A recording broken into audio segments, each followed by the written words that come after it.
أعوذ بالله من الشيطان الرجيم. بسم الله الرحمن الرحيم.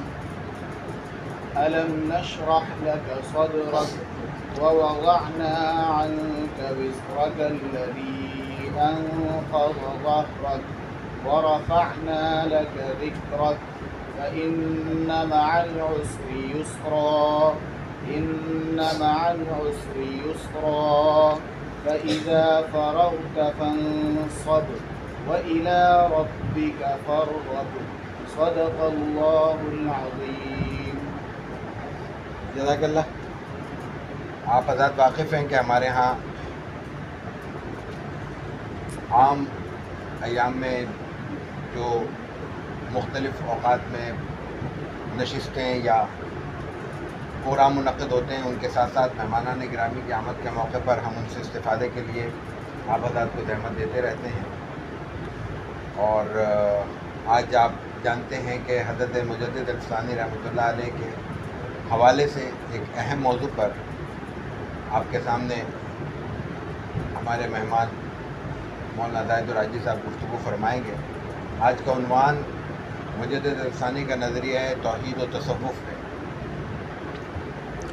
یہ اس سال الحمدللہ یہاں ہماری تسلسل کے ساتھ کوئی 14ویں-15ویں نشست ہے جو مختلف کورسز کے ساتھ منعقد ہو رہی ہے. میں یہ بھی گزارش کرنا چاہوں گا کہ عام طور پر چاہے مجدد الفسانی رحمۃ اللہ علیہ ہوں یا دوسری بزرگ شخصیات جن کا تعلق اگر تصوف سے ہے تو پھر خاص ان کا تصوف کا ذوق ان کی دوسری خدمات پر اور ان کے دوسرے تعارف پر غالب آ جاتا ہے.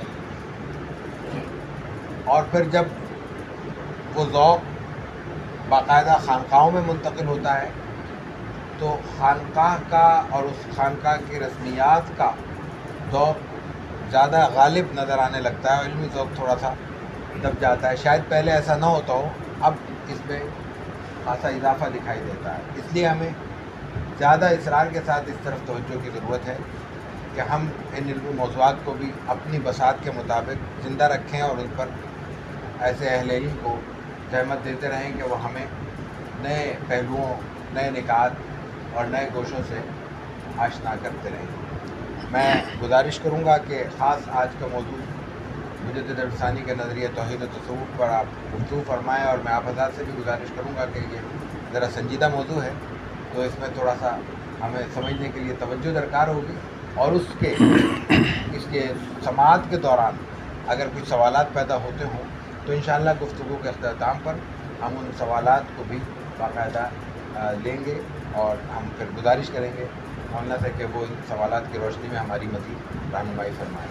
مولانا خدا حافظ. السلام علیکم ورحمۃ اللہ وبرکاتہ.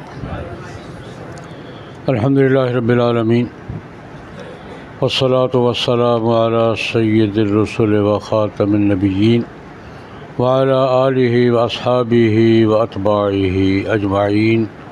اما بعد.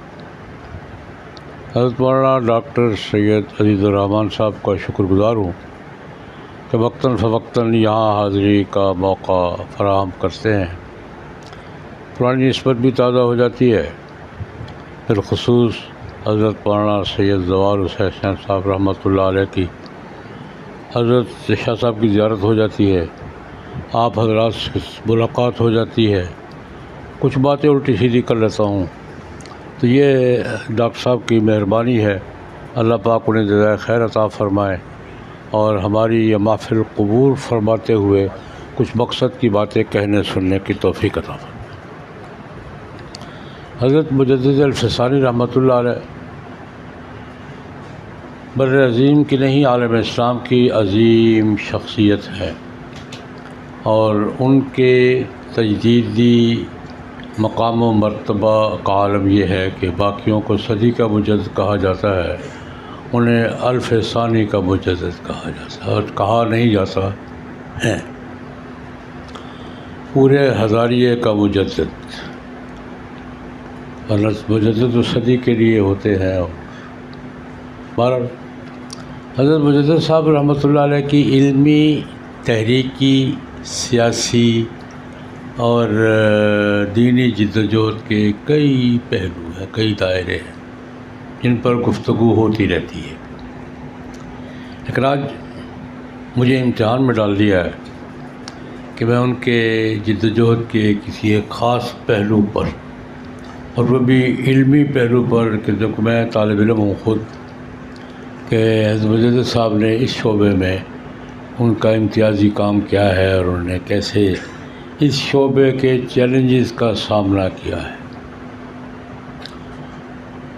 میں دو پہلوؤں پر بات کروں گا۔ حضرت مجدد صاحب رحمۃ اللہ علیہ کو توحید باری تعالیٰ کے حوالے سے کس ماحول کا سامنا تھا، اس کا بیک گراؤنڈ کیا تھا، حضرت مجدد صاحب رحمۃ اللہ علیہ اس کا سامنا کر کے اللہ کی وحدانیت کو کیسے واضح کیا، اور دوسرا تصوف کے حوالے سے حضرت مجدد صاحب رحمۃ اللہ علیہ کو کس ماحول کا سامنا تھا، کن چیلنجز کا سامنا تھا، انہوں نے ان چیلنجز کا سامنا کیسے کیا اور اصلاح کے عمل میں کیا کیا باتیں فرمائیں، کیا کیا کام کیے۔ ظاہر بات ہے کسی بھی شخصیت کا تعارف اس کے ماحول سے ہٹ کر نہیں ہو سکتا۔ ماحول کیا تھا، بیک گراؤنڈ کیا تھا، پس منظر کیا تھا، کیا صورتحال تھی۔ حضرت مجدد الفسانی رحمۃ اللہ علیہ کو دیکھیں، توحید اللہ کا ہمارا عقیدہ ہے، توحید اللہ کی وحدانیت، اللہ کی صفات کے اعتبار سے، ذات کے اعتبار سے، اختیارات کے اعتبار سے وحدہ لا شریک ہے، اس کا کوئی شریک نہیں، لیکن اس کے لیے مختلف مواقع پر مختلف علاقوں میں جو مسائل کھڑے ہوئے وہ تھوڑے سے تعبیر کے اعتبار سے مختلف ہیں۔ عرب معاشرے میں توحید پر سب سے پہلے چیلنج کیا پیش آیا تھا؟ نوح علیہ الصلوۃ والسلام سے شروع ہوا تھا یہ مسئلہ، شخصیات کے ساتھ عقیدت نے غلو اختیار کر لیا۔ لا تذرن ودا ولا سواعا ولا یغوث ویعوق ونسرا، وہ اللہ کے نیک بندے تھے، بزرگ تھے، اور ان بزرگوں کے ساتھ عقیدت بڑھتے بڑھتے بڑھتے بڑھتے شرک تک جا پہنچی۔ تقریباً اس کا تسلسل کافی عرصہ تک رہا ہے۔ پھر ایک وقت آیا کہ جب قوت کے سامنے سر نگو ہونے نے شرک کے مواقع پیدا کیے، فرعون نے اپنی طاقت اور قوت کے بل پر کہا تھا ما علمت لکم من الہ غیری۔ کون ہے بھائی میرے سامنے، کون ہے؟ ما علمت لکم من الہ غیری یا حامان ابن لی صرحا لعلی ابلغ الاسباب اسباب اسباب، میرے سوا کون خدا ہے بھائی؟ طاقت ہے میرے۔ نمرود کا دعویٰ بھی یہی تھا، میں خدا ہوں، طاقت میرے پاس ہے، خدا میں ہوں، اور لوگوں نے مانا تھا، لوگوں نے مانا تھا۔ قرآن پاک نے اس کی بڑی خوبصورت تعبیر کی ہے کہ جب موسیٰ علیہ السلام نے فرعون کے سامنے اللہ کی وحدانیت اور بنی اسرائیل کی آزادی کا تقاضا پیش کیا، مکالمہ ہوا آپس میں، بڑا دلچسپ مکالمہ ہے۔ موسیٰ علیہ السلام نے کہا کہ اللہ کے سامنے جھکو بھائی، شرک اور کفر نہیں کرو، اللہ کے سامنے جھکو اور بنی اسرائیل کو آزادی دو۔ تو وہ مکالمہ فرعون نے تانے کے، ہر زمانے میں طاقت تانے دیتی ہے، تانا دیا کہ تمہیں معلوم ہے کم لبثت من عمرک کم لبثت فینا من عمرک سنین الم نربک فینا ولیدا ولبثت فینا من عمرک سنین، ہم نے تیری پرورش کی تھی، ہمارے ٹکڑوں پر پلا ہے، ہماری روٹیاں کھائی ہے، ہمارے سامنے کھڑے ہو۔ یہ فرعون نے طاقت کا تانا دیا تھا اور احسانات کا تانا دیا تھا، اور سارے مکالمے کے بعد اللہ پاک اس مکالمے کا نتیجہ کیا نکال رہے ہیں؟ فاستخف قومہ فاطاعوہ، اس نے اپنی قوم کو اپنی باتوں پر قائل کر لیا، وہ اس کے پیچھے لگ گئے۔ تو یہ طاقت بھی ایک ذریعہ، جس کے پاس طاقت ہے وہ کو خدا سمجھنے لگ گئے۔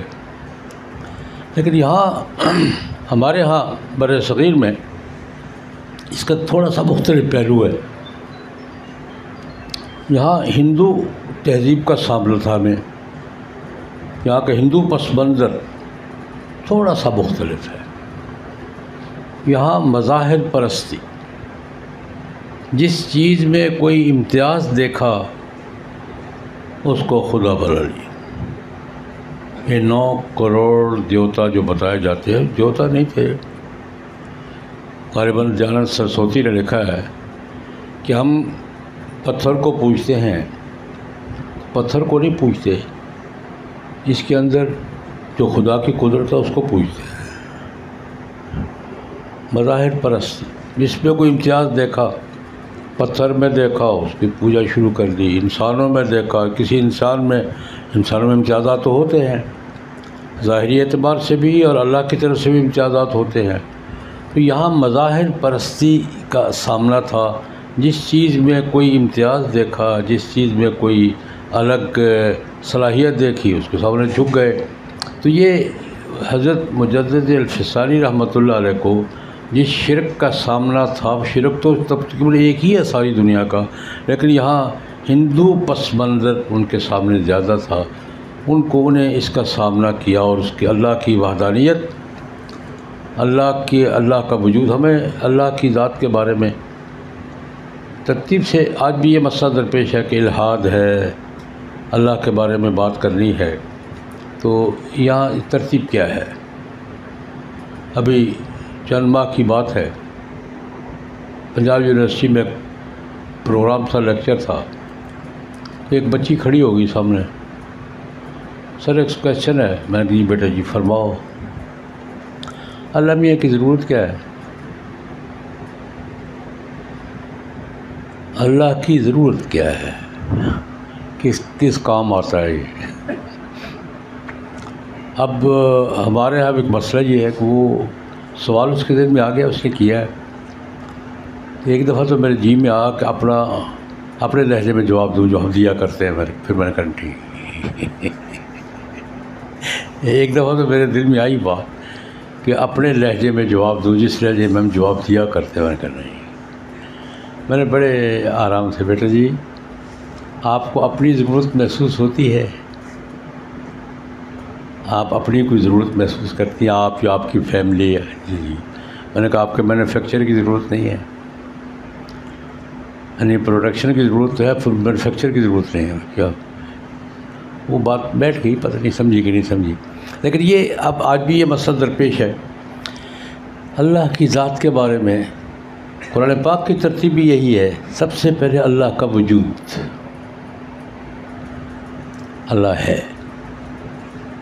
قرآن پاک کی ترتیب سب سے پہلے اللہ کا وجود، اللہ ہے، اور اللہ پاک منواتا ہے، ان سے پوچھو امن خلق السماوات والارض، اللہ پاک پوچھتا ہے، پوچھو کس نے پیدا کیا ہے؟ کہیں گے اللہ نے کیا ہے۔ یہ اللہ پاک کہتا بھی ہے، سمجھاتا بھی ہے، منواتا بھی ہے، کہلواتا بھی ہے، کہیں گے اللہ ہے۔ اللہ کا وجود، پھر اللہ کی قدرت کے مظاہر، اللہ نے بڑی سادہ لہجے میں توحید کی بات کی ہے۔ اللہ اپنے وجود کی، پہلے وجود کی بات، پھر توحید کی بات، اللہ ہے۔ اللہ پاک بڑے سادہ سے لہجے میں سمجھاتا ہے کہ بھائی مجھے پہچاننا ہے تو ارد گرد دیکھو، یہ ہوا ہے، یہ پانی ہے، یہ مٹی ہے، یہ زمین ہے، یہ آسمان ہے، اس کے اندر تمہیں نظر آؤں گا۔ اور زیادہ دور جانے کی فی انفسکم، اپنے اندر دیکھو، یا میں تمہارے اندر بیٹھا ہوں، افلا تبصرون، دیکھتے نہیں۔ تو خیر میں یہ بات لمبی نہیں کرتا، یاد کرنا چاہتا ہوں کہ مجدد الفسانی رحمۃ اللہ علیہ کو اس مظاہر پرستی کا سامنا تھا۔ انہوں نے اللہ کے وجود، اللہ کی قدرت اور پھر اس کی وحدانیت، اس ترتیب کے ساتھ انہوں نے بھی یہی بات کی جو قرآن پاک سے ہٹ کر کوئی بات کیا کرے گا۔ جب بھی آپ بات کریں گے قرآن پاک ہی بنیاد ہوگا۔ آج بھی مجھ سے دوست پوچھتے ہیں کہ اللہ کے وجود، قدرت، توحید اور اس کے اختیارات پر بات قرآن پاک سے بہتر کوئی آپ کو نصاب نہیں ملے گا۔ قرآن پاک کو اس ترتیب سے سمجھا دو لوگوں کو اللہ کے بارے میں کہ اللہ پاک کا وجود، اس کی قدرت کے مظاہر، اس کی وحدانیت، اس کا ہم پر اس کے حقوق کیا ہے۔ حضرت مجدد الفسانی رحمۃ اللہ علیہ کو اس ماحول کا سامنا تھا، پھر اس ماحول میں ایک بات اور شامل ہو گئی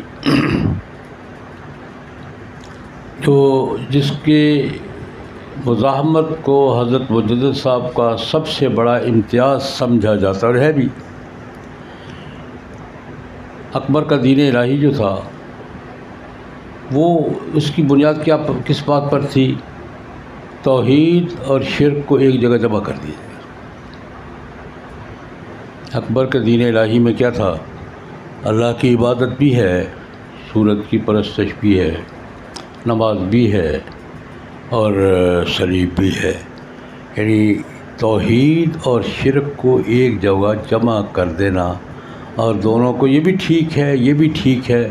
حضرت مجدد صاحب رحمۃ اللہ علیہ کو اس چیلنج کا سامنا بھی کرنا پڑا، اور یہ انہی کی ہمت تھی اور انہی کا اعزاز اور امتیاز تھا کہ انہوں نے اس فلسفے کا سامنا کیا، اور کیا نہیں، اس فلسفے کو شکست دی۔ ایک بات میں نے یہ کہ مجدد صاحب کو اس ماحول کے بھی سب ٹھیک ہے یار، جیسے آج کل ہمارا بھی ہے، سب ٹھیک ہے، ہاں ایک دوسرے کو غلط کیوں کہتے ہو، وہ بھی ٹھیک ہے، تم بھی ٹھیک ہو، وہ بھی ٹھیک ہو۔ میں نے شاید ایک واقعہ عرض کیا تھا، آج دوبارہ عرض کر دیتا ہوں۔ ایک دفعہ شکاگو میں بہت دفعہ گیا ہوں، تو حضرت مولانا منظور احمد چنیوٹی رحمۃ اللہ علیہ اور میں دونوں اپنے مشن پہ گئے ہوئے تھے۔ تو ہمارے پنجاب کے چنیوٹ کے ایک تاجر تھے، ریاض بڑائچ مرحوم، بہت ہو گئے، ان کے بھائی یہاں ہوتے ہیں، ایک فیکٹری ہے ان کے مہمان تھے ہم۔ تو مجھے کسی نے بتایا کہ شکاگو میں بہائیوں کا بہت بڑا مرکز ہے، عالمی 3-4 بڑے مراکز میں سے بہائیوں کا ایک مرکز شکاگو میں ہے۔ مجھے کسی نے بتایا، میں نے کہا ٹھیک ہے یار، اب میرا ذوق ہے، میں کوشش کرتا ہوں کہ ایسے مقامات پر خود جا کر دیکھوں کیا ہو رہا ہے۔ ذوق ہے، میں بہت جگہ گیا ہوں، خود جا کے دیکھوں کیا ہو رہا ہے، کیا کر رہے ہیں۔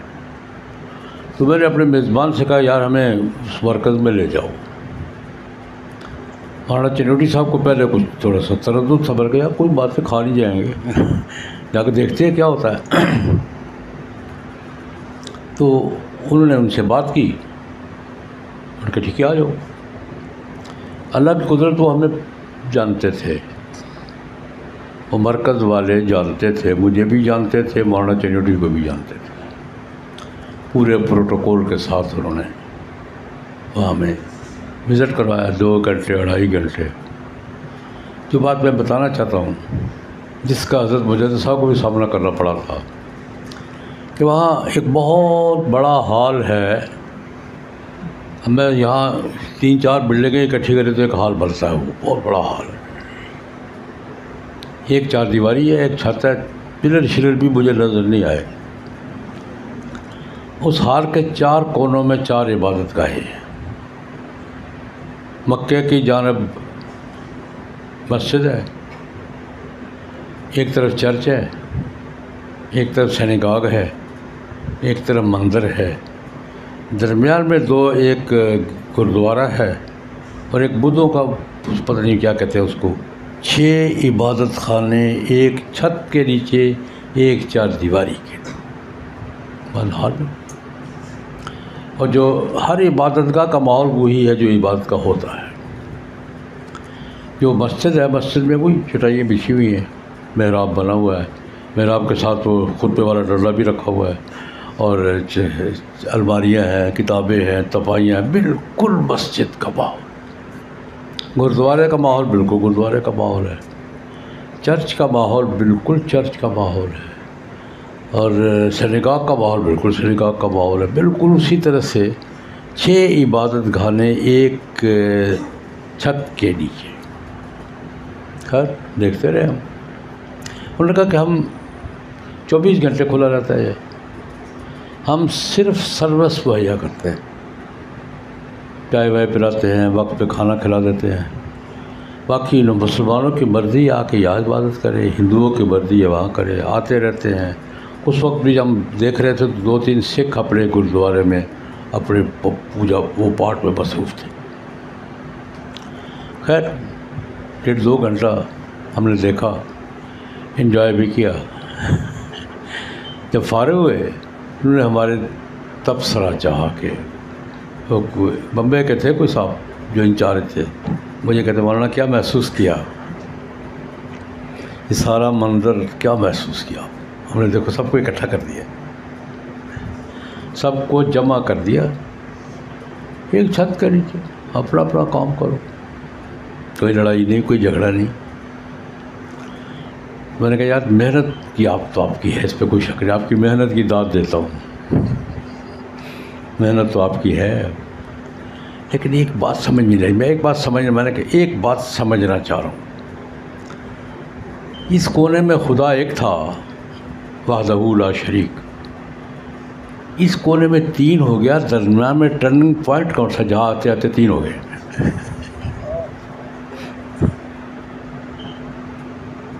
یہ بات مجھے سمجھ نہیں آ رہی، اس کونے میں مسجد ہے، وہ خدا ایک ہے، ایک بھی نہیں، وحدہ لا شریک اللہ ہے، اور اس کونے میں 3 ہیں۔ یہ درمیان کا ٹرننگ پوائنٹ جہاں آ کے آدمی تبدیل ہو جاتا ہے، وہ ٹرننگ پوائنٹ کون سا ہے؟ درمیان میں کہیں ہوگا۔ تو وہ کہنے لگے مولوی صاحب یہ فلسفے کے مسائل ہیں۔ میں نے کہا نہیں، فلسفے کا نہیں، عقیدے کا مسئلہ۔ میں یہی عرض کرنا چاہتا ہوں، حضرت مجدد صاحب رحمۃ اللہ علیہ نے لوگوں کو فلسفے کی بحث سے نکال کر ایمان کی بحث پہ لائے، کہ فلسفے کے مسائل نہیں ہیں، ایمان کا مسئلہ، یہ فکری مباحث نہیں، عقیدے کے مباحث۔ حضرت مجدد صاحب کو یہی صورتحال پیش آئی تھی، ان کا نہیں بھائی نہیں، عقیدہ عقیدہ ہے۔ ایک بات، پھر ایک بات ہر ایک مجدد کو پیش آتی ہے اور ان کو بھی پیش آئی، ایک ہے مظاہر پرستی، ایک ہے ظاہر پرستی۔ مظاہر پرستی تو یہ ہے کہ جس میں کوئی امتیاز دیکھا جھک گئے، سانپ کے سامنے جھک گئے، پتھر کے سامنے جھک گئے۔ اور یہ ایک لطیفہ بھی عرض کر دوں گا، پتھر پہ وہ دیانند سرسوتی، ذرا پڑھے لکھے ہندو ہیں، دیانند سرسوتی ہندو دانشور ہیں، ان کی کتاب ہے دیانند یہ ستیارتھ پرکاش، حضرت مولانا محمد قاسم نانوتوی کے معاصر ہیں، مناظرہ بھی ہوا ان کا ان سے، اور پڑھے لکھے ہندو ہیں، یعنی فلسفیانہ انداز میں لاجک سے بات کرنے والے۔ یا میں ایک بات اور درمیان میں آ گئی ہے، یہ 150 سال پہلے کی بات ہے، اور اگر لطیفہ برداشت کر لیں تو یہ جو آریہ سماج ہے نا، یہ ہندوؤں میں پڑھے لکھے لاجک سے بات کرنے والے ہندو ہیں، کوئی نہ کوئی دلیل لاتے ہیں عقل سے۔ تو ایک دفعہ بحث کرتے ہوئے میں نے کہا یار، ہمارے بریلوی عالم دوست تھے، بزرگ تھے ہمارے، تو میں نے کہا یار فرق کوئی نہیں ہے، وہی تبدیلی جو ہم میں آئی ان میں بھی آئی تھی۔ میں نے کہا یار بات یہ ہے کہ ہم جو بندی جو آریہ سماج ہیں، ہم پہ پڑھی لکھی بات کرتے ہیں، آپ وہ جو عام ہندو ہوتے ہیں وہ ہوتے ہیں۔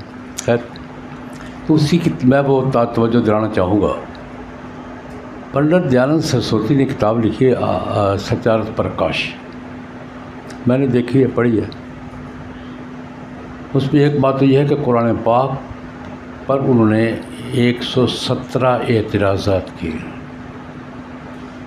لاجک کے، کامن سینس کے سوالات،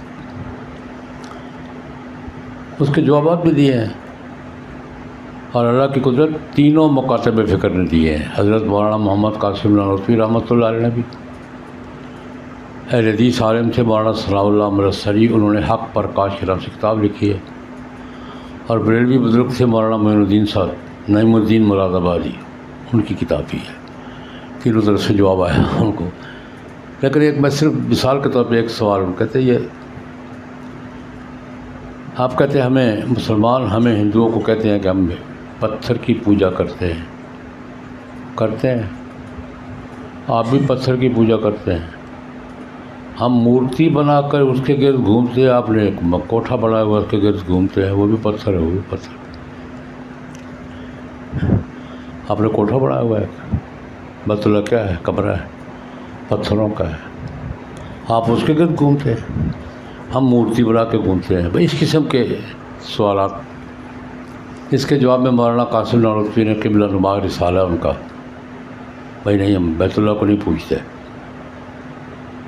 وہ ہمارا مرکز وحدت اللہ کے حکم کو پوچھتے ہیں۔ دو دلیلیں دی، ایک یہ کہ ہم اگر کب اس کو پوچھتے ہوتے تو 17 مہینے چھوڑ نہ دیتے،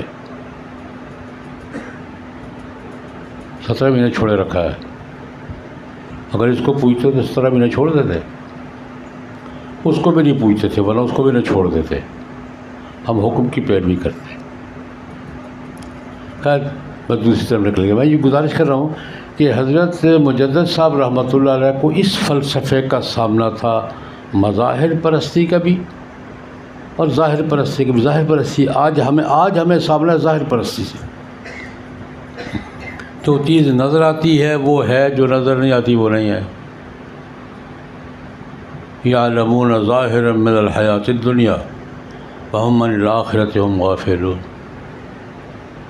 قرآن پاک میں یعلمون ظاہرا من الحیات الدنیا وہم عن الآخرۃ ہم غافلون ان ہی الا حیاتنا الدنیا وما نحن بمبعوثین۔ پرانا عقیدہ ہے، آج بھی ہے کہ جو نظر آتا ہے نا یہی کچھ ہے، آگے پیچھے کچھ نہیں، نہ پہلے کچھ تھا، نہ بعد میں کچھ ہوگا، نہ اس کے علاوہ کچھ ہے۔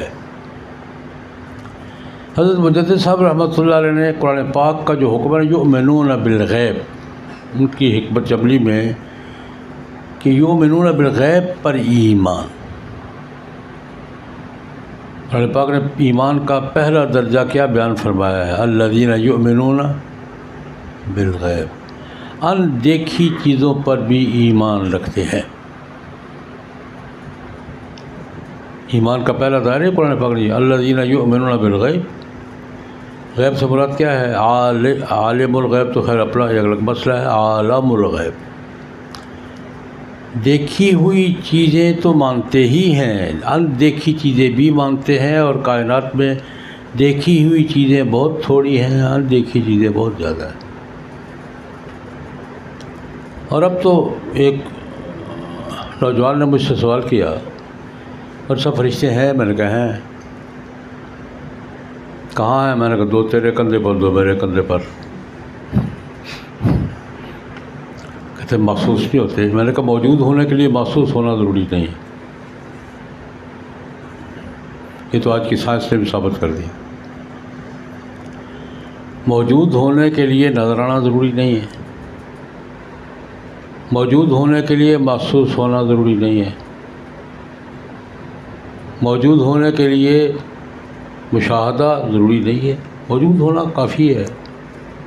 میں نے کہا دیکھو، میں نے اس سے سوال کیا عالم غیب کیا ہے؟ عالم غیب کی ایک ہلکی سی جھلک۔ میں نے کہا بیٹا تم بات کرتے ہو، تمہاری جیب میں موبائل ہے، میری جیب میں بھی ہے، تم امریکہ میں برطانیہ تمہارا کوئی دوست ہے، تم سے بات کرتے ہو، مکالمہ ہوتا ہے؟ کہتا ہوتا ہے۔ بات جاتی ہے؟ کہتا جاتی ہے۔ میں نے کہا واپس بھی آتی ہے؟ واپس بھی آتی ہے۔ فوٹو دیکھتے ہو؟ دیکھتا ہوں، اس کی وہ بھی دیکھتا ہے۔ سورس کیا ہے؟ یہ موبائل ہے، اس کے پاس بھی موبائل ہے، درمیان میں کوئی تار ہے، چلو تار ہو تو سمجھ میں آیا کہ تار کے ذریعے منتقل ہو رہی ہے۔ جب تک یہ ٹیلی فون تاروں کا تھا تو تار منتقل کرے، چلو کوئی بات سہارا تھی کہ تار کے ذریعے جاتا ہے، تار بھی کوئی نہیں ہے، اور 7 سمندر ہے درمیان میں. میں یہاں بیٹھا ہوا، سیکٹر میں بیٹھا ہے، میری بات سن رہا ہے، جواب دے رہا ہے، مجھے دیکھ رہا ہے، ہنس رہا ہے، میں اس کو دیکھ کے ہنس رہا ہوں، وہ مجھے گور رہا ہے، میں اس کو گور رہا ہوں. سورس درمیان میں کیا ہے؟ دیوار کے پیچھے تو مجھے دیکھتا کوئی نہیں ہے، وہاں دیکھ رہا ہے. میری بات سمجھ آ رہی؟ دیوار کے پیچھے تو مجھے کوئی دیکھ نہیں رہا، اس دیوار کے پیچھے میری بات کوئی نہیں سن رہا، وہ سن رہا. سورس کیا ہے؟ کہ یہ لہریں ہیں جو آواز لے جاتی ہیں، آواز لاتی ہیں، فوٹو لے جاتی ہیں، فوٹو واپس لاتی ہیں. میں نے ایک اور سوال کر دیا، میں نے کہا یہ ڈائریکٹ جاتی ہیں یا اوپر جا کر نیچے آتی ہے؟ سیٹلائٹ فون میں نے بات کیا، سیدھی واشنگٹن گئی ہے، پہلے سیٹلائٹ میں گئی ہے، پھر واپس آئی ہے، کہیں پہلے اوپر جاتی ہے پھر واپس آتی ہے. میں نے کتنے منٹ لگتے؟ میں نے بات کی ہے سیٹلائٹ پہ گئی ہے، سیٹلائٹ سے وہاں سے سیٹ ہوا وہاں گئی ہے، کتنے گھنٹے لگے ہیں درمیان میں؟ قریب سیکنڈ. میں نے کہا یہ لہریں ہیں؟ کہتے ہیں. فرق کرتی ہیں؟ کہتے کرتی ہیں. کنٹرول بھی ہو جاتی ہیں؟ ہو جاتی ہیں. پھر ان کنٹرول بھی ہو جاتی ہیں؟ کہتے ہو جاتی ہیں.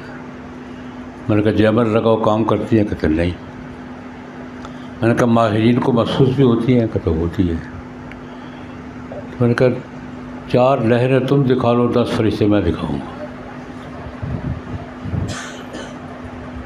ہمیں محسوس بھی نہیں ہوتی، گرم ہے، سرد ہے، ٹھنڈی ہے، کیا ہے، نہ نظر آتی ہے نہ محسوس ہوتی ہیں. ورک بھی کر رہی ہیں، کنٹرول بھی ہو رہی ہیں، کنٹرول کھول بھی رہا ہے، سارا کام کر رہی ہیں. میں نے کہا 4 لہریں تم دکھا دو، 8 فرشتے میں دکھاؤں گا گارنٹی کے ساتھ. پھر میں نے کہا دیکھو ایک بات اور میں نے کہی، میں نے کہا یار ماہرین کو جنہوں نے اس کے کورس وغیرہ کو، ان کو اندازہ ہو جاتا ہے کہ لہریں یہاں لہریں کام کر رہی ہیں. ماہرین کو مجھے نہیں اندازہ ہوتا، ماہرین کو تو ہو جاتا ہے نا یہاں لہریں کام کر رہی ہیں یہاں نہیں کر رہی.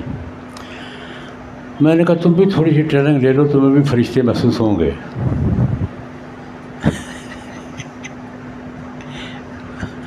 میں نے کسی اللہ والے کی صحبت میں کوئی وقت گزار کے کورس مکمل کر لوں، تمہیں بھی فرشتے محسوس ہوں گے. جن کو محسوس ہوتے ہیں ان کو ہوتے ہیں، ہر ایک کو ضروری نہیں ہے.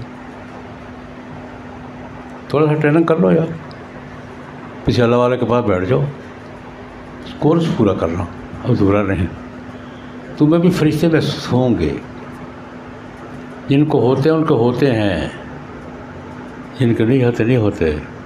لیکن بات میں نے کہ عالم غیب کیا ہے؟ نہ محسوس ہوتا ہے نہ نظر آتا ہے کام بھی کرتا ہے. اب تو کام کرتا دکھائی دیتا ہے، اس کا کام نظر آتا ہے، خود نظر نہیں آتا.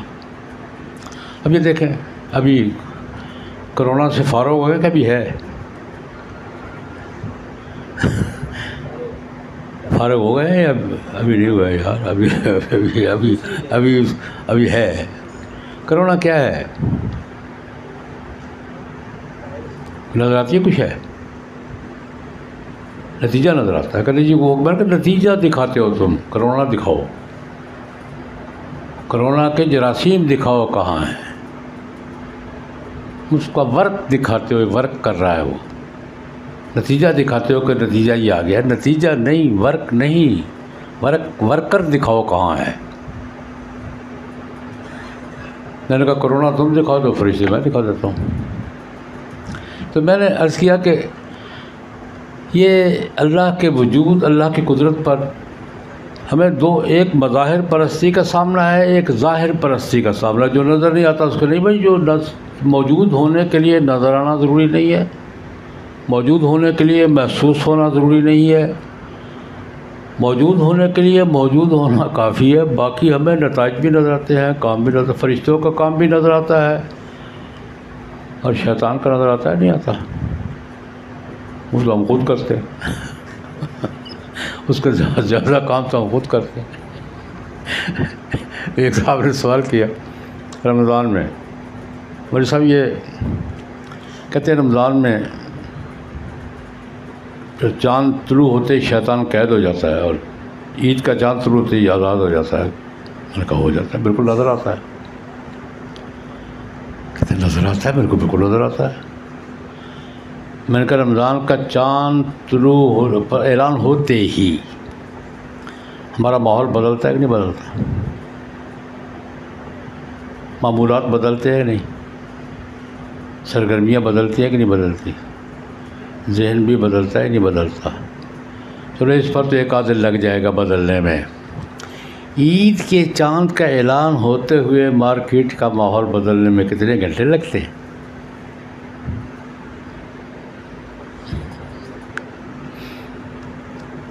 رات کو 12 بجے عید کے چاند کا اعلان ہوا تو 12 بجے کے بعد بازار کا ماحول وہی رہتا ہے جو 12 بجے سے پہلے تھا. پتہ لگتا ہے کوئی آزاد ہوا ہے. میرے کو نظر آتا ہے یار سب. چاند رات نہیں، آدھی چاند رات. چاند کے اعلان سے پہلے کیفیت کیا ہوتی ہے اور چاند کے اعلان کے بعد کیفیت کیا ہوتی ہے؟ اور ایک دو بازاروں کی یا پورے ملک کی کوئی آزاد ہوا ہے نا؟ میرے کو نظر آتا ہے یار شیطان آزاد ہو گیا اور ہم خود بازار میں کھڑے ہوتے ہیں، سب کچھ ہم رہے ہوتے ہیں، آزاد وہ ہوتا. تو خیر میں نے بات یہ کی ہے حضرت مجدد صاحب رحمۃ اللہ علیہ کو یہ جن مسائل کا سامنا تھا آج ہمیں بھی انہی مسائل کا سامنا ہے. میں یہ بات عرض کر رہا ہوں کہ جس پس منظر کا انہیں سامنا تھا اسی پس منظر کا ہمیں سامنا ہے، جن اثرات کا انہیں سامنا تھا ہمیں بھی سامنا ہے. مجدد صاحب رحمۃ اللہ علیہ نے ایک تو ہندو اثرات کی وجہ سے جو شرک کے مظاہر تھے اللہ کے وجود کی بات کی اور عالم الغیب کی بات کی. وہ الگ بات تھی کہ وہی قرآن پاک نے جو بات کی ہے کہ ایک عالم شہادت ہے، ایک عالم غیب ہے، ایک تو وہ ہوگا جو ہوگا، وہ الگ بات ہے. عالم غیب کے دو دائرے ہیں، ایک اس دنیا کا جو چیزیں موجود ہیں اور نظر نہیں آ رہی ہیں اور سائنس تو دن بدن واضح کرتی جا رہی ہے. ایک الگ موضوع درمیان میں عرض کرتا ہوں. آج یہ بھی ایک مسئلہ ہے، اللہ رب العزت نے مشاہدات کا اور مغیبات کا ایک دائرہ یہ بھی بیان فرمایا ہے، سنریہم آیاتنا فی الآفاق وفی انفسہم حتی یتبین لہم انہ الحق. ان کو نظر نہیں آتی ہماری آیات، ہم دکھائیں گے. ان کو ہماری قدرت کی نشانیاں دکھائی نہیں دیتی لیکن ہم کیا کریں گے؟ دکھائیں گے. آفاق میں بھی دکھائیں گے، انفس میں بھی دکھائیں گے. سادہ سی تعبیر، جنرل سائنس میں بھی دکھائیں گے، میڈیکل سائنس میں بھی دکھائیں گے. تمہارے اندر کیا کچھ ہے دکھائیں گے یار. کائنات پہ کیا کچھ ہو رہا ہے دکھائیں گے. ایجنڈا کیا ہے؟ یہ بات میں عرض کرنا چاہتا ہوں. ہم تمہیں آسمانوں پر بھی نشانیاں دکھائیں گے، زمین پر بھی دکھائیں گے، سمندر میں بھی دکھائیں گے. کیوں دکھائیں گے؟ حتیٰ یتبین لہم انہ الحق. تمہیں ماننا پڑے گا کہ وہ ہے. میں تھوڑا سا آزاد ترجمہ کر رہا ہوں. سنریہم آیاتنا فی الآفاق وفی انفسہم. ہم ان کو اپنی نشانیاں دکھاتے رہیں گے، آفاق میں بھی انفس میں بھی. کب تک دکھاتے رہیں گے؟ حتیٰ یتبین لہم ان کو ماننا پڑے گا کہ وہ ہے. اور یہ رفتہ رفتہ بات اسی طرف جا رہی ہے. بات درمیان میں آگے عرض کر دوں، رفتہ رفتہ بات اسی طرف جا رہی ہے. قرآن پاک کی بہت سی باتیں ہیں جو سمجھ میں نہیں آ رہی تھی، آج سمجھ میں آ رہی ہیں. اور کس کی وجہ سے سمجھ میں آ رہی ہیں؟ سائنس کی وجہ سے. رسول اللہ علیہ وسلم کے بہت سے ارشادات سمجھ میں نہیں آ رہے تھے، سمجھ میں آ رہے ہیں. اور سمجھانے والا کون ہے؟ سنریہم آیاتنا. مثال کے طور پہ ایک آدھ عرض کرتا ہوں. نہیں سمجھ میں آتی تھی، اب سمجھ میں آتی ہے. ایک سوال تھا، ایک صاحب نے سوال کیا، حدیث مبارکہ میں ہے کہ جناب نبی کریم صلی اللہ علیہ وسلم نے ارشاد فرمایا جنت میں داخل ہونے والے کو اپنی جگہ پوچھنی نہیں پڑے گی، تلاش نہیں کرنی پڑے گی، خود بخود پہنچے گا۔ کیسے؟ جنت کو کراچی تو نہیں ہے، کائنات ہے۔ کراچی میں مشکل ہے، پوچھے بغیر اور رہنمائی کے بغیر کراچی میں پہنچنا مشکل ہے، کائنات ہے۔ اور حدیث کیا ہے کہ جنت میں داخل ہوگا تو اپنی جگہ پوچھنی نہیں پڑے گی، تلاش نہیں کرنی پڑے گی۔ تو میں نے کہا سادہ سی بات ہے یار، جنت میں داخل ہوتے لوکیشن پکڑا دی جائے گی، خود تلاش کرنا پہنچ جائے گا۔ یہ بات آج سے 50 سال پہلے سمجھ میں آنے والی تھی، آج سمجھ میں آ رہی ہے، مجھے سمجھ آ گئی۔ داخل انٹر ہوتے ہی لیجیے تمہاری لوکیشن میں جاؤ، اب کہیں پوچھنے کی ضرورت ہے، کہیں تلاش کرنے کی ضرورت ہے، سادہ سی بات۔ بہت سی باتیں سمجھ میں نہیں آ رہی تھیں، آج سمجھ میں آ رہی ہیں۔ یہ اللہ پاک نے قرآن پاک میں فرمایا، لیکن بات میں جو کر رہا ہوں یہ ہے کہ مجدد صاحب رحمۃ اللہ علیہ کو بھی انہی مسائل کا سامنا تھا جن کا رسول اللہ کو تھا، جن کا آج ہمیں ہے، اور قرآن پاک ان کا بھی بنیاد قرآن پاک تھی، آج بھی بنیاد قرآن پاک ہے۔ اور قرآن پاک کا یہ ارشاد کہ دن بدن جوں سائنس آگے بڑھتی جا رہی ہے، نبی کریم صلی اللہ علیہ وسلم کے ارشادات اور قرآن پاک کے ارشادات کی تصدیق پیدا ہوتی جا رہی ہے بہت سے مسائل میں۔ ایک تازہ ترین بات عرض کر دیتا ہوں۔ ایک ریسرچ آج کل چل رہی ہے، امریکن پروفیسر ہے، زندہ ہے، ابھی اس کی قصے پوری نہیں ہوئی لیکن میں اسٹڈی کر رہا ہوں۔ وہ ایک مضمون کا ترجمہ بھی میں نے کہیں کروایا کسی دوست، میں تو ان پڑھ آدمی انگریزی نہیں جانتا۔ اس سے ایک نئی تھیوری پیش کی،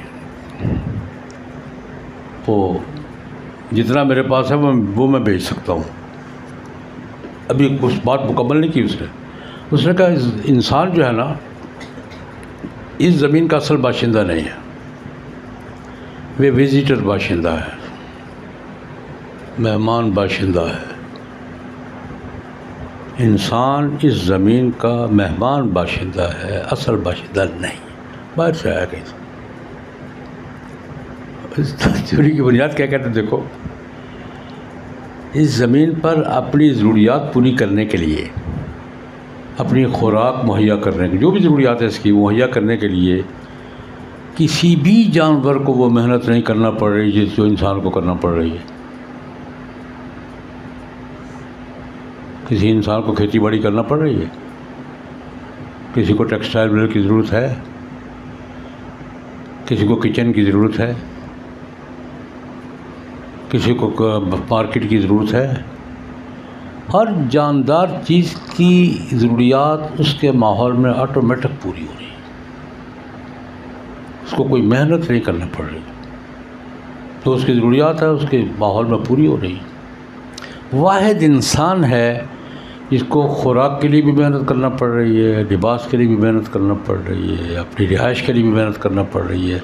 انسان کے سوا زمین کے اوپر، زمین کے نیچے، سمندر کے اوپر، سمندر کے نیچے، فضا میں کوئی بھی انسان کے سوا جانور نہیں ہے جس کو اپنی ضروریات، جو روز مرہ کی ضروریات پوری کرنے کے لیے اتنی محنت کرنی پڑ رہی ہے جو انسان کو کرنی پڑ رہی ہے۔ اس کا مطلب یہ ہے انسان اگر اس زمین کا باشندہ ہوتا تو دوسرے جانوروں کی طرح اس کی ضروریات بھی آٹومیٹک ماحول پوری کرتا۔ یہ اس کی تھیوری ہے، نہیں ہو رہی خبر باہر سے آیا، اس کو اپنے کچھ زائد ضروریات ہیں وہ پوری کرنی پڑی اور کرنی پڑ رہی ہیں۔ انسان اس سسٹم کے سوا کوئی اپنی ضروریات پوری کر سکتا ہے؟ میں نے کہا یار بات ٹھیک ہے، اللہ پاک بھی یہی فرماتے ہیں کہ میں نے زمین پہ اتارا تھا، جنت سے بھیجا تھا، واپس لے جانا ہے، کچھ عرصے کے لیے بھیجا تھا، اور کیا کہہ کے بھیجا تھا؟ 2-3 باتیں ذرا ذہن میں تازہ کر رہے ہیں ہم۔ اے بے تم میرا جمیا، اتر جاؤ یار۔ جنت سے میاں بھی وہی تھے، جوڑا اتارا تھا، فرد نہیں اتارا تھا، فیملی اتاری تھی۔ اہبطا منہا جمیعا، دونوں میاں بیوی اتر جاؤ۔ کرنا کیا ہے؟ ماحول کیا ہوگا؟ بعضکم لبعض عدو، جب تک رہو گے دشمن ہی رہو گے ایک دوسرے کے۔ پہلا جملہ یہی ہے، بعضکم لبعض عدو، جب تک دنیا میں رہو گے لڑتے ہی رہو گے۔ اور لڑائی شروع ہوئی تھی پہلے بڑے دو بھائیوں سے، چل رہی ہے اور چل رہی ہے اور چل رہی ہے۔ پھر فرمایا تھا وَلَكُمْ فِي الْأَرْضِ مُسْتَقَرٌّ وَمَتَاعٌ، ٹھکانہ بھی دوں گا، اسباب بھی دوں گا، إِلَىٰ حِينٍ، لمیٹڈ ہوگا، ہمیشہ کے لیے واپس رہو گا۔ فِيهَا تَحْيَوْنَ وَفِيهَا تَمُوتُونَ وَمِنْهَا تُخْرَجُونَ، کسی زمین پہ رہو گے، اسی میں مر کر دفن ہو گئے، یہاں سے نکال کر لے جاؤں گا، مِنْهَا تُخْرَجُونَ، یہاں سے نکالے جاؤ گے۔ تو خیر میں نے وہ ایک یعنی بات میں یہ کر رہا ہوں کہ جو وقت گزر رہا ہے، اللہ تبارک و تعالیٰ کے یہ ارشاد سنریہم آیاتنا فی الآفاق وفی انفسہم حتی یتبین لہم انہ الحق، اللہ پاک کہتے ہیں میں اپنی نشانیاں دکھاتا رہوں گا، تمہیں میری ہر چیز ماننی پڑے گی، میرے کہنے پر نہیں مان رہے، اپنی سمجھ پر مانو گے، تم پہ بات واضح ہو جائے گی کہ اللہ پاک حق ہے۔ یہ درمیان میں کچھ باتیں میں گزارش یہ کر رہا ہوں کہ حضرت مجدد افسانی رحمۃ اللہ علیہ کو اس ماحول میں مظاہر پرستی کا سامنا تھا، ظاہر پرستی کا سامنا تھا اور عقیدت کے غلو کا سامنا تھا۔ حضرت مجدد صاحب رحمۃ اللہ علیہ نے اللہ کے وجود پر، اللہ کی قدرت پر، اللہ کی وحدانیت پر وہی دلائل دیے جو قرآن پاک نے دیے، ان کو نئی بات نہیں کی۔ اور سب سے بڑی بات یہ کی ہے کہ فلسفیانہ اپنے مقام پر ایمان کی بنیاد فلسفے پر نہیں ہے، ایمان کی بنیاد عقیدے پر ہے۔ عقیدہ اور چیز ہے، فلسفہ اور فلسفہ نتیجہ ہے عقل کا، ایمان عقیدہ ہے یقین کا اللہ پر ایمان۔ جیسے صاحب نے سب سے زیادہ ایمان پر زور دیا ہے۔ اگلی بات، کیونکہ فلسفے پر بات تھی، ماحول فلسفے کا تھا، جو سمجھ میں آئی ہے بات جو وہ کی ہے جو نہیں، تو اسلام میں، ایمان میں، شریعت میں جو دو تین باتیں اور آ گئی تھی، ایک کا میں نے ذکر کیا ہے کہ سب ٹھیک ہے یار، وہ بھی ٹھیک ہے، لڑو نہیں، بابا نہیں، حق ایک ہی ہوتا ہے۔ حق کیا ہے؟ اسلام۔ یہ مرغوبے کی بات مجدد صاحب نے قبول نہیں کی، اس کا مزاحمت کی ہے، مقابلہ کیا ہے اور اس کو شکست دی ہے۔ الحمدللہ وہ آئیڈیل ہے ہمارا، پورے اگلے 1000 سال کے لیے ہمارا آئیڈیل ہے کہ فتنوں کا سامنا کیسے کرنا ہے۔ اور پھر معاشرے میں شریعت سے بے نیازی، مجدد صاحب نے تیسرا بڑا کام کیا ہے؟ فرمایا کہ نہیں، شریعت وہ نہیں جو ہم پیدا کر رہے ہیں، شریعت وہ جو خدا رسول نے کہی ہے، اور اصل شریعت ہے جو طریقت کے نام پر اور تصوف کے نام پر جو اضافے ہو گئے تھے، مجدد صاحب نے چھانٹی کیے۔ بالکل ایسے ہی جیسے فصل میں خود رو پودے پیدا ہو جاتے ہیں۔ بدعت کیا ہے؟ ہمارے والد صاحب رحمۃ اللہ علیہ سے کہتے ہیں بدعت کیا ہے؟ وہاں ندین ہوتا ہے، ندین، یہ فصلوں میں زائد پودے اگاتے ہیں، ان کو کاٹنے پڑتے ہیں۔ جاٹ نے پوچھا زمیندار نے بدعت کیا ہے؟ کہ جی ندین ہے۔ کہیں سمجھ آ گئی ہے، فصلوں میں خود رو چیزیں پیدا ہو جاتی ہیں، ان کو برقرار رکھیں گے تو فصل کو نقصان ہوگا، کاٹنا پڑتا ہے۔ خود رو چیزیں جو سوسائٹی میں لوگوں کے رجحانات سے، نفسیات سے پیدا ہوتی ہیں، مجدد صاحب نے اس کی نفی کی ہے، کنڈیم کی، نہیں بھائی نہیں۔ تصوف خود رو پیدا ہونے والی چیزوں کا نام نہیں ہے، تصوف نام ہے رسول اللہ کی صرف کی ہدایات کا، قرآن پاک کی تعلیمات کا، شریعت کے احکام کا، شریعت کے قوانین کا۔ شریعت کے بغیر طریقت کچھ نہیں۔ مجدد صاحب کے تصوف کے سبق کا سب سے بڑا سبق یہ تھا کہ اصل کیا ہے؟ شریعت ہے۔ جو بھی ہم یہ طریقے ہیں، اصلاح کے طریقے ہیں، اصول وہ ہیں شاہ صاحب نے حضرت مجدد صاحب رحمۃ اللہ علیہ نے اس بات پر سب سے زیادہ شریعت اور طریقت میں جو فرق پیدا کر دیا کہ آپ بھی آج بھی کیا جاتا ہے، نہیں بھائی، اصل شریعت ہے، طریقت اس کے ساتھ ہے، شریعت کے اصولوں کے دائرے میں ہے، اور بدعات خودرو پودے ہیں جن کی چھانٹی ضروری ہوتی ہے، ان کو برداشت نہیں کیا جاتا، نہ باغ میں نہ کھیت میں چھانٹی کی جاتی ہے، کٹائی کی جاتی ہے تاکہ بیلنس رہے۔ انہوں نے بدعات کی تردید کی اور بدعات کو رد کیا اور فرمایا کہ یہ زائد چیزیں ہیں، ہماری ضرورت کی چیزیں نہیں ہیں، نقصان کی چیزیں ہیں، اور چھانٹی کر کے لوگوں کو اصل سنت کے راستے پر لائیں۔ ایک بات اور عرض کر کے بات سمیٹتا ہوں، ایک ہے شریعت، ایک مغالطہ آج کا ہے جو حضرت مجدد صاحب کے زمانے میں بھی تھا، شریعت ہے تو صحیح، کیا ضروری ہے؟ شریعت ہے تو صحیح، ٹھیک ہے، لیکن کیا یہ لازمی ہے یا اختیاری ہے؟ آج کل ہمارا جھگڑا کیا ہے؟ اختیاری ہے، کر لے تو کر لے، نہیں کر لے تو کوئی مسئلہ نہیں ہے۔ لیکن نہیں بھائی، شریعت ضروری ہے، یہ اختیاری مضمون نہیں ہے، آپشنل نہیں ہے، کمپلسری ہے، کرنا ہے۔ مجدد صاحب نے اس کو باقاعدہ اپنا موضوع بنایا، شریعت کا نفاذ۔ ایک بات یہ ہے کہ شریعت ہی اصل ہے، یہ مستقل موضوع ہے، اور شریعت صرف کتابوں میں نہیں، گھروں میں نہیں، سوسائٹی میں۔ شاہ صاحب نے یہ سبق دیا کہ شریعت کا سوسائٹی میں عملی نفاذ، اس کی عملداری، اس کا راج قائم کرنا، یہ بھی شریعت کا تقاضا ہے، ہمارے فرائض میں سے ہے۔ اس پر شاہ صاحب حضرت مجدد شاہ صاحب میرے دل میں، کیونکہ میں ولی اللہ ہی ہونا تو شاہ صاحب بھی میرے زبان پر آ جاتا ہے۔ حضرت مجدد صاحب ہم سارے ولی اللہ ہی بھی ہیں، مجددی بھی ہیں۔ حضرت مجدد صاحب رحمۃ اللہ علیہ نے شریعت کو صرف یہ نہیں کہ حق ہے اور اصل ہے، ایک کا نفاذ ضروری ہے، یہ لازمی ہے۔ اور مجدد صاحب اس پر بہت اپنے حکمرانوں کو، اور یہ انہی کی جد و جہد کا نتیجہ تھا۔ اورنگزیب عالمگیر رحمۃ اللہ علیہ کے زمانے میں جب فتاویٰ عالمگیری مرتب ہو کر نافذ ہوا، یہ حضرت مجدد صاحب رحمۃ اللہ علیہ کی جد و جہد کا منطقی اور فطری نتیجہ تھا۔ تو حضرت مجدد صاحب رحمۃ اللہ علیہ کی زندگی کی جد و جہد کے حوالے سے اور ان کے رجحانات کے حوالے سے میں نے چند باتیں عرض کی ہیں، طالب علمانہ باتیں ہیں، بہت سی باتیں، کچھ باتیں صحیح ہوں گی، وہ شاید ٹریک سے ہٹی ہوئی بھی ہوں، تو بہرحال میں کسی دوست سے کوئی بات پوچھنی ہو تو عرض کر دیتا ہوں، اسی پہ اکتفا کرتا ہوں۔